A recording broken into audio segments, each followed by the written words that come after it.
Good morning, Ultimate Flooring Guy here. Actually doing a job in my neighborhood in a house that is the same model as mine. It's kind of weird actually. I feel like I'm in my house doing my floor, but again, using Cali products, Cali Vinyl. Go to ultimateflooringguy.com to check out the lineup. This is the aged Hickory. This one is the Builder's Choice Premium. It is not a drop and lock system. It has a tongue on the end, this little tiny tongue.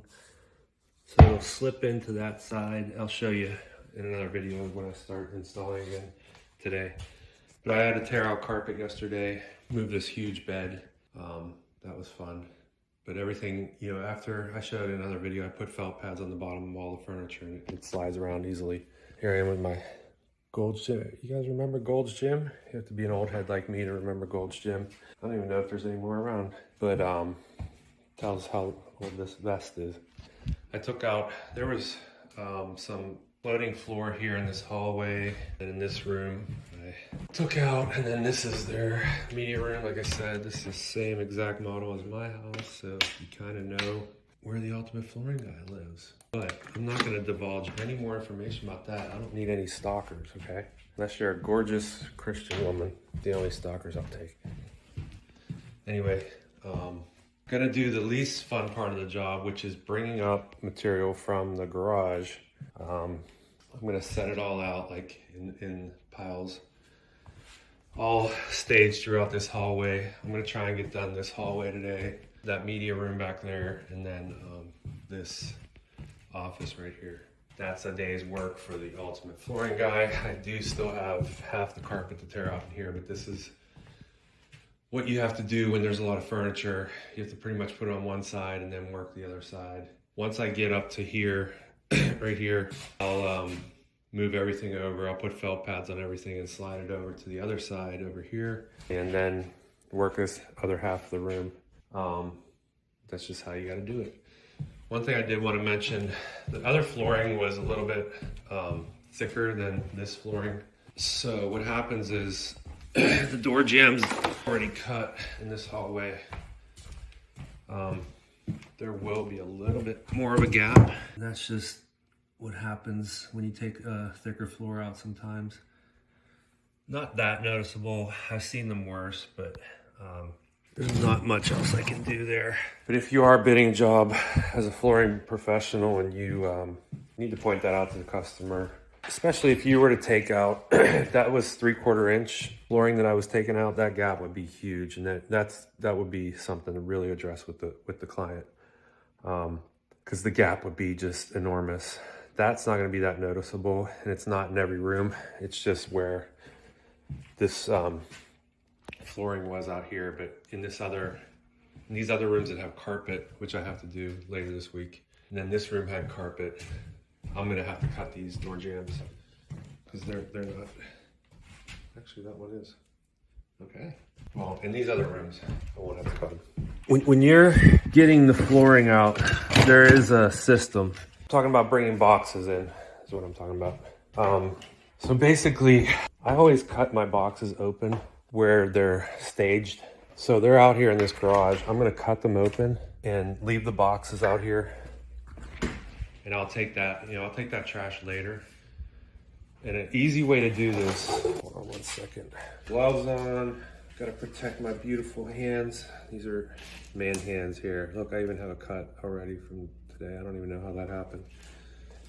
But 20 years of doing this, start to get some calluses and everything. But the way I do this is I don't know if you can see this. I'll cut like this and then come down like this. You gotta just make sure you don't go too deep or you'll cut the floor. And then open this box. And then it depends. Sometimes they have the neoprene side down. Typically they don't. So I'll turn this board so that the neoprene is what goes on the floor, so you're not scratching the surface when you're moving these pieces around. And then I want a small tongue to be facing a certain way. So I look at that now. So when I take this upstairs, I know which way to lay it. Just makes everything a lot easier. These are little things as an installer that you'll Over time will save you time and aggravation because you're not going to be having to move pieces to get them in the position you want them. They'll already be laying the way that you want them. And also, as far as, part of flooring also involves managing your materials and the trash. So I know that I'm going to have a pile of trash here of boxes that are just centrally located. I can just take care of that. The garage is right there. I'll just throw them in my truck later this afternoon, my big box truck. That's another thing as an installer. To have a box truck is, I've worked out of vans, I've worked out of pickup trucks. In fact, when I first started with my brother-in-law 20 years ago, we were in a Honda Element. So the best thing I found is a box truck because you can put trash in there and you can haul materials. I have a Ford F-350. It's worth the investment because, like I said, on trash days, you put trash. On delivery days, you can deliver. I can take up to I've put up to 3,500 pounds in that truck. It has a dually on the back. It's just a big box, and I'll show you that later. But those are some of the things you need to think about. Little hacks that I've learned over the years, and what you don't want to do, or something that is, in my opinion, more time consuming, and is to take these boxes up, then cut them open upstairs, and then have to bring the trash back down, the empty boxes back down. That's not efficient. Another thing with doing install on a second floor, anytime you go upstairs, take something up. Anytime you come downstairs, it'll just save you trips in the long run.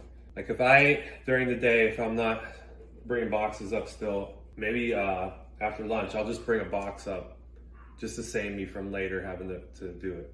So it's all about just being efficient because time is money.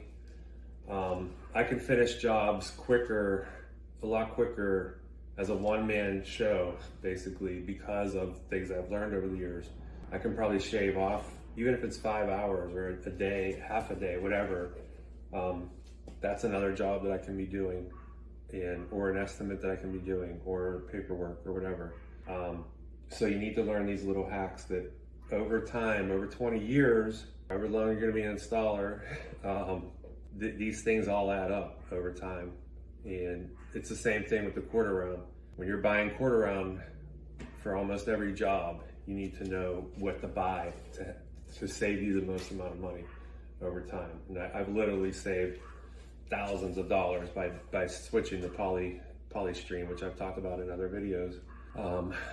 So those are things you need to think about as an installer. But anyway, signing out for now. God bless. Go to ultimateflooringguy.com for all your flooring needs, and I will have another video coming up of showing how to install this particular floor, because this is a little bit different than other ones I've done. The other ones are drop and lock system. This is not, has a tongue on the one end, so that slides in. I'll show you.